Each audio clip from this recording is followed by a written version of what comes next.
대종사님께서는 운신편 3장에서 부처님의 원만한 10대 인격에 대해서 말씀하고 계십니다. 회보에 나와 있다시피 부처님은 첫째는 서원이 아주 지극한 분이셨고, 둘째는 대자 대비하신 분이시고, 셋째는 지극한 정성을 가지고 계신 분이고, 넷째는 지공무사하셨고, 다섯째는 말과 행동이 언제나 일치하셨으며, 여섯째는 동정, 내가 일이 있을 때나 일이 없을 때나 늘 한 마음을 가지신 분이셨고, 일곱째는 누구를 대하든지 원만하고 평등하게 마음을 사용하셨고, 여덟째는 응용에 무념하셨고, 아홉째는 복과 해를 갖추셨고, 열째는 자유, 자재하신 그런 분이라고 말씀하셨습니다. 저희들은 원불교 신앙을 하면 뭐라고 얘기하냐면 법신불 일원상을 우리는 신앙하고 수행한다고 말을 합니다. 그래서 우리는 법신불 일원상을 신앙의 대상으로 모시고 수행을 표본으로 이렇게 삼으면서 어떻게 일원상과 똑같은 내 마음, 원래 원만구족하고 지공무사한 각자의 마음을 알고 그 마음을 양성하고 그 마음을 잘 사용하기 위해서 오늘도 이 시간에 함께 모여서 이 신앙의 대상, 그 다음에 수행의 표본을 삼고 있습니다. 이렇게 신앙의 대상으로 모시는 그 인과보응의 신학문, 그 다음에 수행의 표본으로 삼고 있는 이 진공무예의 모유의 그 수행문의 바탕에서 우리들은 어떻게 우리들의 마음을 운전해야 될지 오늘 한번 생각해보고 같이 말씀드리는 시간 갖겠습니다. 그래서 저는 서두에 언급한 바와 같이 그 대산종사님께서 말씀하신 부처님의 원만한 10대 인격이 어떻게 보면 우리들이 마음 운전을 해야 될 우리들의 표본이 아닐까 생각이 됩니다. 대산종사님은 운신편 4장에서 무슨 말씀을 하셨냐? 중도에 대해서 이야기를 하셨습니다. 중도는 천하의 큰 도이다. 그러니까 너희들은 어떤 생활을 해라? 중도 생활을 해라. 우리 중도라는 말 많이 들어보셨죠? 이 중자가 뭐죠? 가운데 중자, 도자는 길도자잖아요.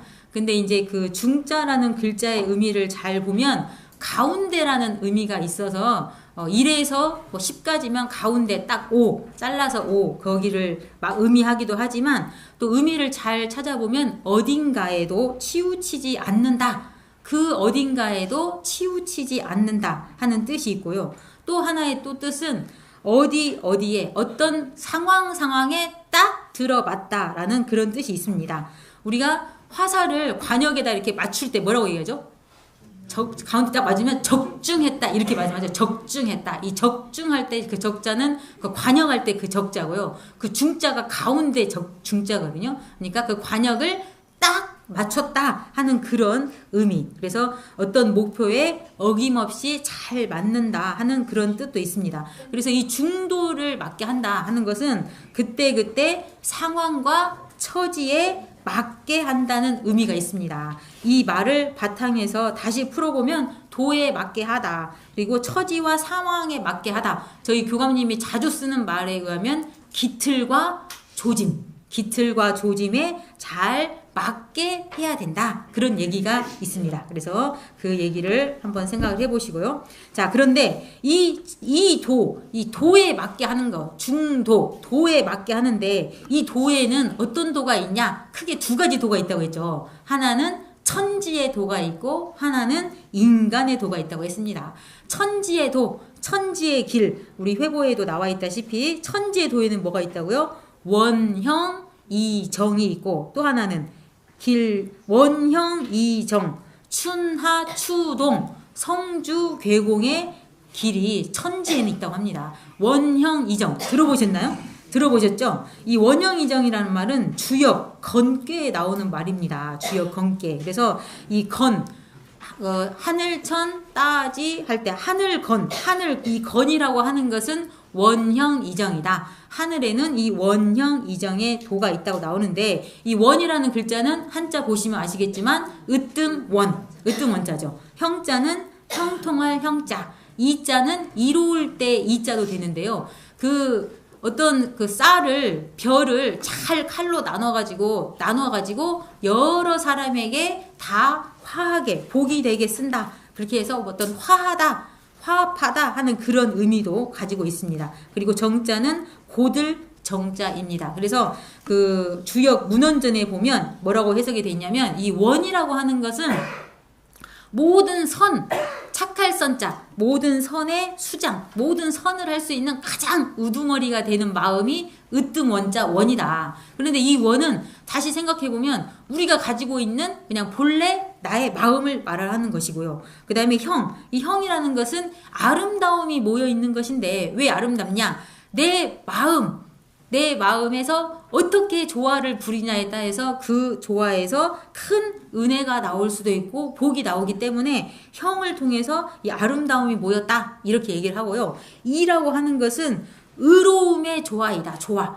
이 아름다움이 나중에 펼쳐져서 이로움을 펼치고 그것이 의로움이 되기 때문에 의로움의 조화이다. 그 다음에 정이라는 것은 모든 사물의 어떤 근간이 된다. 우리 가을, 겨울이 되면 모두 나뭇잎은 떨어지지만 우리 뿌리에 모든 것을 함축하고 있는 그런 것을 이렇게 정이라고 이렇게 표현을 했습니다. 그래서 우리 천지에는 이 원형 이정의 도가 있어서 세월이 돌아가고요. 또 이것의 바탕에서 뭐가 있다고요? 춘하, 추동, 봄, 여름, 가을, 겨울이 있고 또한 성주, 괴공 뭔가가 생겼다가 또 모양을 유지하고 있다가 차츰차츰 이렇게 모양을 무너져 갔다가 나중에는 텅 비어 있는 이치가 있습니다. 뒤에 에어컨 잠깐 좀 틀어주시죠. 굉장히 더워하는 분위기가 느껴집니다. 에어컨 좀 틀어주시면 감사하겠습니다. 자, 그래서 이 천지에는 이 세 가지 길이 있는데 인간에는 어떤 길이 있다고요? 흥망성쇠, 그 다음에 길흉화복, 그 다음에 빈부귀천이 있다고 합니다. 자, 이 단어들 무슨 말인지 아시죠? 어떨 때는 흥하기도 하는데 어떨 때는 흥한 것이 또 망해요. 또 어떤 때는 성회, 아주 그냥 번성해갖고 번창해서 잘 되는데 어떨 때는 또 그것이 번성한 것이 다 떨어져요. 이 앞에 있는 꽃도 지금은 굉장히 예쁘지만 조금 지나면 어떻게 돼요? 다 시들어서 떨어집니다. 떨어져요. 또 마찬가지로 길흉화복, 좋은 일이 있는가 하면 흉한 일이 있고 또 나쁜 일이 있는가 하면 또 나쁜 일만 있는 게 아니라 또 복될 일이 생기기도 하고 내가 지금 가난하고 힘든 일이 있지만 내가 또 열심히 노력하면 부자가 될 수 있고 내가 또 모든 사람에게 귀한 대접을 받지만 또 내가 어떻게 하느냐에 따라서 또 귀한 사람이 또 천한 사람이 될 수도 있습니다. 자, 이런 단어들은 사실 이름만 다를 뿐이지 내용을 보게 되면 어떤 내용이냐? 모든 이치는 좋은 일이 있으면 나쁜 일이 있기도 하고 또 나쁜 일이 있으면 계속 나쁜 것이 아니라 다시 좋은 일이 생긴다는 의미로 이해할 수 있습니다. 이렇게 천지의 도와 인간의 도를 지금 굳이 다시 한번 말씀을 드리는 이유는 뭐냐? 이 세상의 이치는 모두 다 그대로 천년 만년 가는 것이 아니라 어떻게 한다고? 변화하는 이치가 있다. 변화하는 이치가 있다는 거예요. 그래서 이 세상의 이치는 뭐 하는 이치다? 변화하는 이치가 당연한 도이고 또 이 변화하는 이치가 있다는 것이 바로 뭐예요? 또 변하지 않는 그게 이치가 되는 거죠. 그래서 이 세상에는 이 변화하는 이 당연한 도, 또 이 변할 수밖에 없는 그 불변의 진리를 같이 가지고 있습니다. 그래서 이 세상은 천지와 인간을 모두 담고 있는 이 우주에는 이 변과 불변의 진리가 있는데 이 변의 진리, 변화하는 진리, 그 다음에 변화하지 않는 진리, 변하지 않는 진리를 우리가 불생불멸의 진리라고 얘기를 하고 이 변화하는 진리를 뭐라고 얘기해요? 인과보응의 이게 진리라고 얘기를 합니다. 그래서 우리는 이 세상의 변화는 그냥 지 맘대로 변하는 게 아니라 변화를 하되 어떤 원리의 바탕에서 인과보응이라는 그런 이치의 바탕에서 변화한다는 이야기를 말씀을 드리려고 좀 장황하게 말씀을 드렸습니다. 자, 대산종사님은 또 운신편 5장에서 무슨 얘기를 하냐? 어떤 상대편이 나에게 어떤 신이 어떤 믿음을 나를 배신을 했어. 배반을 했다 할지라도 우리는 어떻게 항상 신의를 지키고 살아야 된다. 그는 그 말씀을 해주셨습니다. 상대방이 나에게 믿음을 저버리더라도 우리는 항상 신의를 지켜야 한다. 그리고 상대방이 나에게 법이 아닌 법으로서 나를 오해를 만들고 내가 오해를 받더라도 우리는 어떻게 알아? 정법으로서 대하다 보면 상대방도 참회를 하고 자각을 해서 새 사람이 될 수도 있고 또 우리도 내가 원하는 바를 이룰 수 있다고 합니다. 자, 한 이야기를 또 말씀을 드리겠습니다. 영국에 어떤 그 빵을 만드는 제과업자가 있었대요. 근데 그 제과업자는 빵을 만들어서 늘 마을 사람들에게 팔았는데요. 그 빵을 만들려면 뭐가 필요해요? 재료가 필요하잖아요. 그 중에 그 매일 아침에 그 버터를 이렇게 만들어서 제공해주는 아주 가난한 농부가 있었대요. 열심히 맛있게 만들어주는데 되게 좀 가난했나 봐요. 근데 하루는 그 빵을 만드는 제과업자가 버터를 가만히 보니까 자기가 좀 생각한 것보다 왠지 조금 양이 좀 부족해 보이더래요. 이게 이 정도는 돼야 될 것 같은데 조금 부족한 느낌이 들어서 조금 이렇게 생각을 하고 있다가 유심히 이제 관찰을 했나 봐요. 그랬더니 그 다음날 오는 것을 보니까 아니나 다를까 이게 1파운드라는 그 무게를 가지고 있어야 되는데 그 무게가 정량에 미달되는 걸 아는 거예요. 그래서 이 제과업자가 어떻게 했겠어요?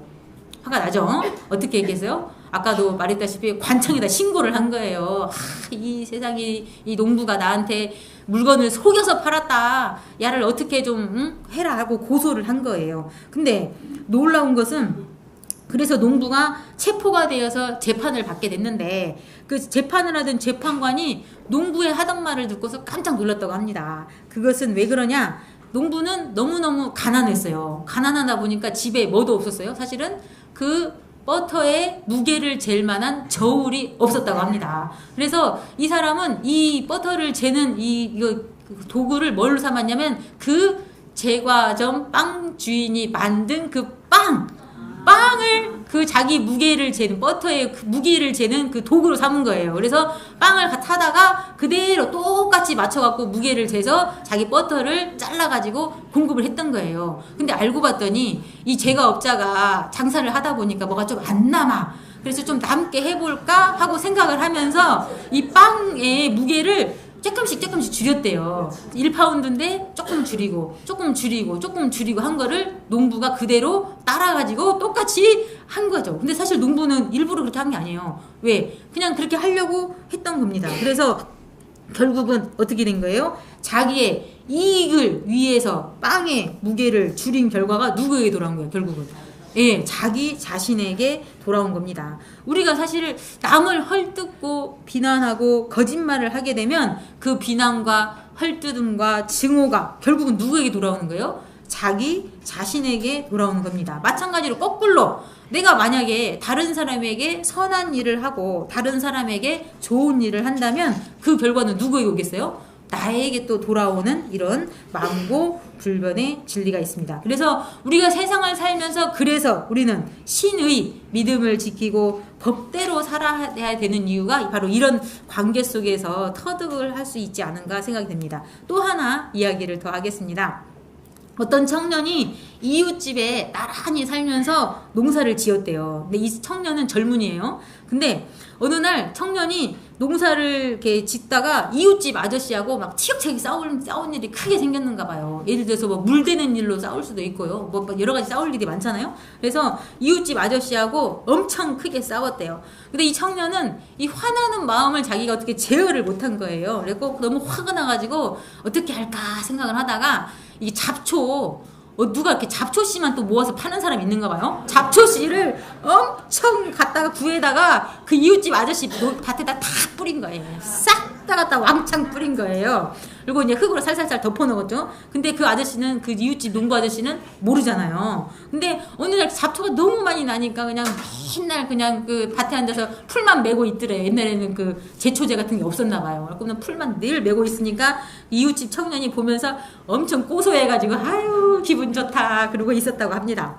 그런데 이 청년이 어느 날 이렇게 같이 이웃집에 살다 보니까 그 농부 아저씨에게는 누가 있었냐? 아주 이쁜 어여쁜 딸이 하나 있었다네요. 그 딸하고 연애를 해가지고 그 딸하고 결혼을 하게 됐다는 거예요. 그래서 또 사위가 들어왔으니까 또 장인어른이 어떻게 했겠어요. 우리 사위 또 재산도 늘릴 겸해서 내 밭을 너에게 선물로 준다고서 넘겨줬다고 합니다. 근데 잡초가 얼마나 많이 나든지 장장 30년 걸려가지고 그 잡초를 잡았다고 합니다. 그 청년이 사실은 그 미운 마음에서 복수를 해야 되는 생각으로 했지만은 결국 마지막에는 그 복수가 누구한테 돌아온 거예요?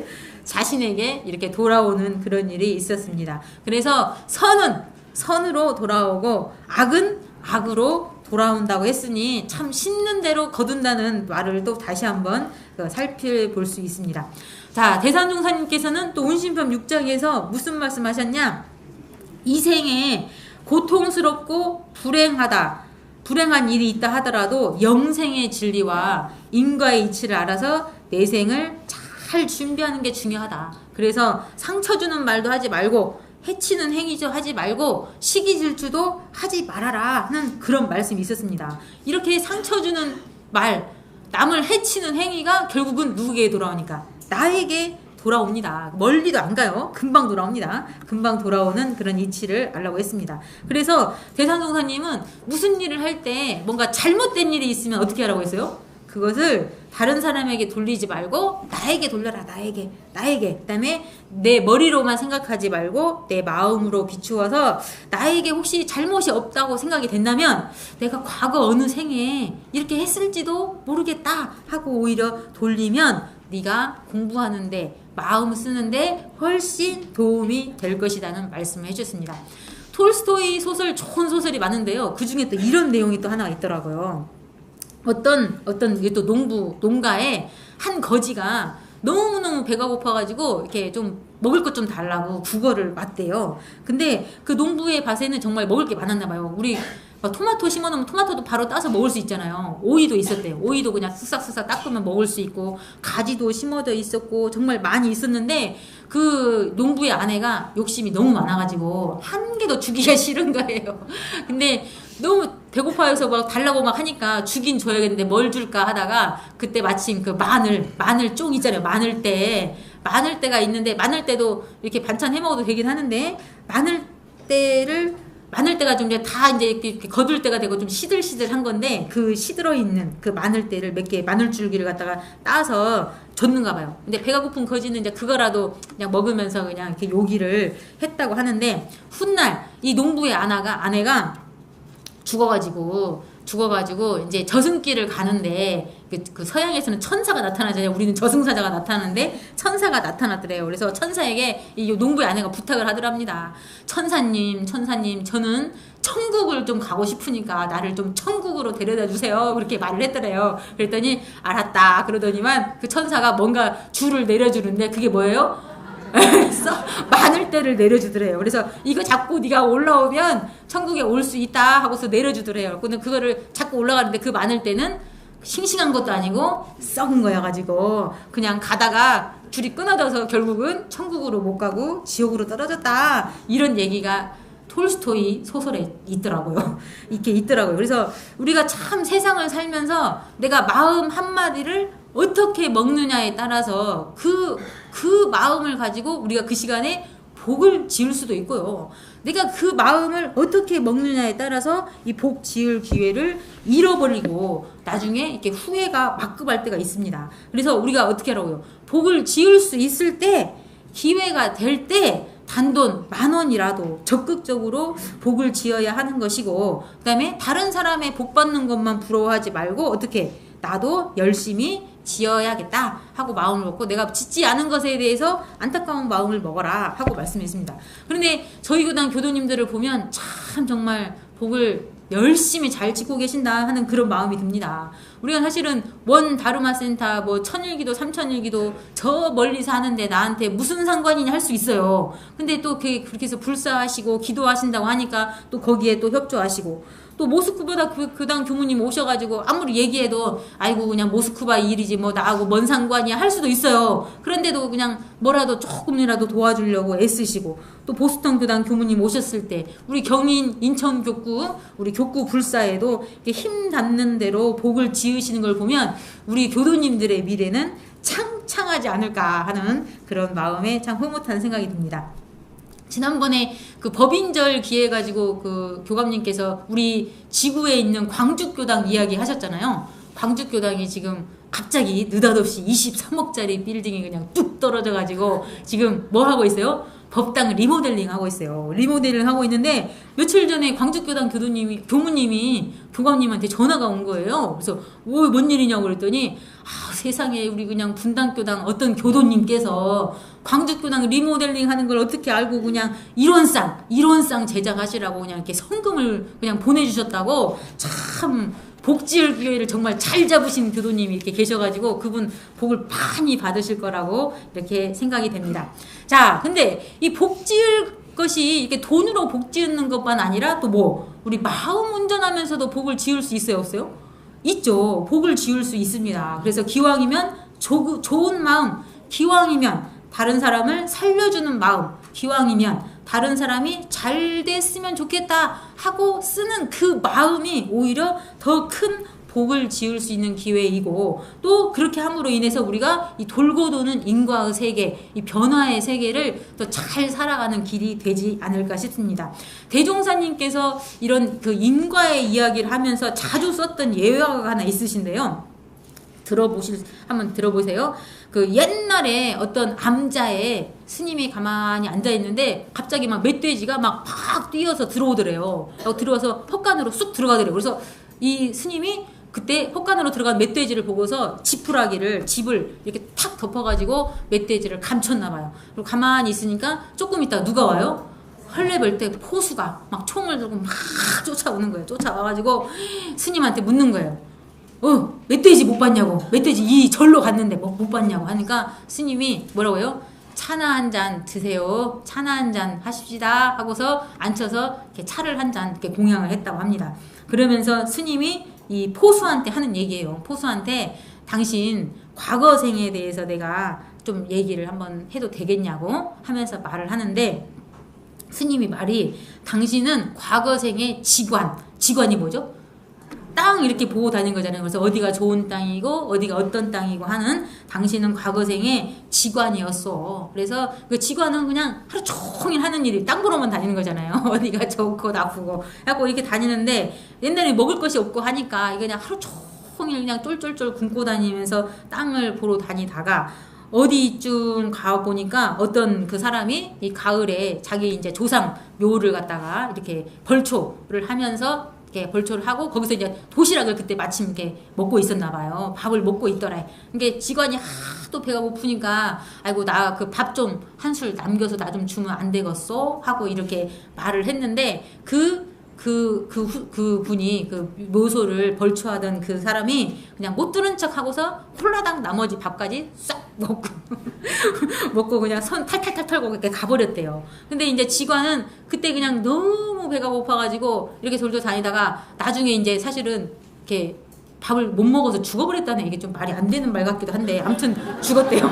죽었는데 이 직관이 생각하기를 그때 나한테 밥을 한 술만 줬더라면 내가 이렇게 안 죽었을 텐데, 내가 잣 때문에 죽었다 이 마음을 먹고 죽은 거예요. 내가 잣 때문에 죽었다, 내가 어떻게 해서든지 잣을 어떻게 해야겠다, 내가 죽여야겠다 이 마음을 먹고 죽은 거예요.